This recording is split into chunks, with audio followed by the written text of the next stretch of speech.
ऋषिकेश कुमार का रुख कर लेते हैं। ऋषिकेश, संविधान की कॉपी लेकर विपक्ष बार बार सामने आ रहा है, अब इसकी काट भी ढूंढ ली गई है। राष्ट्रपति ने अपने अभिभाषण में जिक्र किया कि इमरजेंसी, आपातकाल संविधान पर सबसे बड़ा हमला था, वो एक तरह से लोकतंत्र की हत्या के समान था। इसका जवाब विपक्ष कैसे देगा?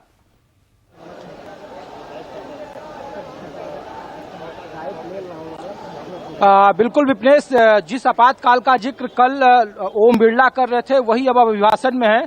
और हम चूंकि एनएसयूआई का एक बड़ा प्रदर्शन है तो कांग्रेस कार्यकर्ताओं से ये पूछ लेते हैं। भाई साहब, ये बताइए कि आपातकाल संविधान बचाने का जो आप लोग कर रहे हैं उसका जवाब अब आपातकाल से दिया जा रहा है, कैसे इसको देख रहे हैं? इसका क्या जवाब है आप लोगों को? देखिए, भारतीय जनता पार्टी जब भी लोगों के बुनियादी मुद्दों की बात होती है तब से लोगों को गुमराह करने का काम करती है। रही बात जिस तरह से अध्यक्ष जी ने कहा कि आपातकाल को, तो ये अघोषित आपातकाल कितनी बार से भारतीय जनता पार्टी कर रही है। आप चाहे किसानों पर अत्याचार देख लिए, चाहे नीट का घोटाला देख लिए, चाहे व्यापम घोटाला मध्य प्रदेश, तमाम ऐसी चीजें जब भी कुछ बात आएगी मैटर को डाइवर्ट करने की बात करते हैं, हिंदू मुसलमान की बात करते हैं, भारत पाकिस्तान की बात करते हैं। भैया, आपातकाल संविधान बचाने का जवाब आपातकाल।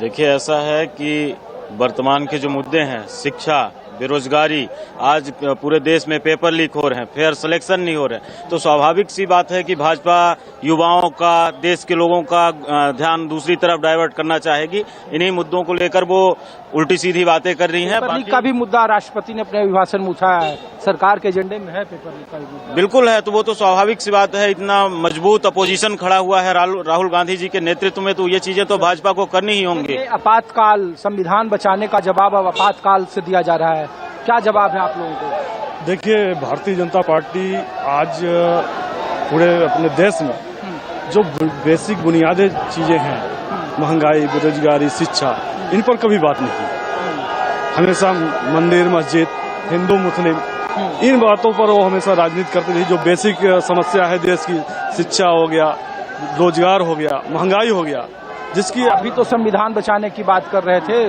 चुनाव के दरमियान, इसीलिए अब आपातकाल को एजेंडा बनाया जा रहा है। इसीलिए तो ये सवाल एक तरह से घोषित आपातकाल। ये बताइए कि जब आपको हर चीज की आपके स्वतंत्रता आपको नहीं मिल पा रही है, हमको अपनी मांग रखने के लिए आंदोलन करना पड़ रहा है, एक तरह से तो आपातकाल ही हुआ। जनता जागरूक हो गई है। अब वो स्थिति अलग थी इमरजेंसी की, और कई हालातों में हुआ, आपने देखा युद्ध चल रहा था, उसकी हिसाब था। मैं झारखंड, हम लोग ये पूछ रहे हैं कि अब जो भारतीय संविधान बचाने की पहल कांग्रेस की थी, अब आपातकाल उसका जवाब दिया जा रहा है। अभिभाषण में बोल रहे हैं, स्पीकर कह रहे हैं, तो इसका जवाब क्या आप लोगों के पास? ये गड़े मुर्दे उखाड़ रहे हैं, इनके पास कोई मुद्दा है नहीं, समझे ना। पिछली बातों को भुलाकर एक नए भारत के निर्माण की बात राहुल गांधी ने कही है, जहां गरीबों को, ओबीसी को, शोषित वर्गों को जगह देने की बात कर रही है, तो इनके पेट में दर्द हो रहा है। ये पुराने गड़े मुर्दे उखाड़ रहे हैं। पेपर लीक का भी जिक्र किया, जिसको लेकर आप प्रदर्शन कर रहे हैं आप लोग, तो वो भी सरकार के एजेंडे में है। फेलियर है, टोटल सरकार पेपर लीक के मामले में पूरी तरह से फेलियर है। अच्छा, तो विपनेश, देखिए, इसीलिए ये जरूरी है कि आम कार्यकर्ता जो है क्या सोच रहे हैं।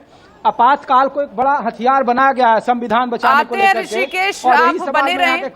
और ये ब्रेकिंग न्यूज आपकी टीवी स्क्रीन पर। राष्ट्रपति ने अभिभाषण में आपातकाल का जिक्र किया, इमरजेंसी की बात करते हुए कहा इमरजेंसी संविधान पर सबसे बड़ा हमला बताया है। राष्ट्रपति ने 1975 में पूरे देश में उस वक्त जब इमरजेंसी लगी तो हाहाकार मचा हुआ था, लोकतंत्र में दरार डालने की एक कोशिश हुई थी 1975 में इमरजेंसी के द्वारा। और वहीं कहा कि भारत के संविधान पर कई बार हमले हुए हैं, सुनिए। 25 जून 1975 को लागू हुआ आपातकाल संविधान पर सीधे हमले का सबसे बड़ा और काला अध्याय था।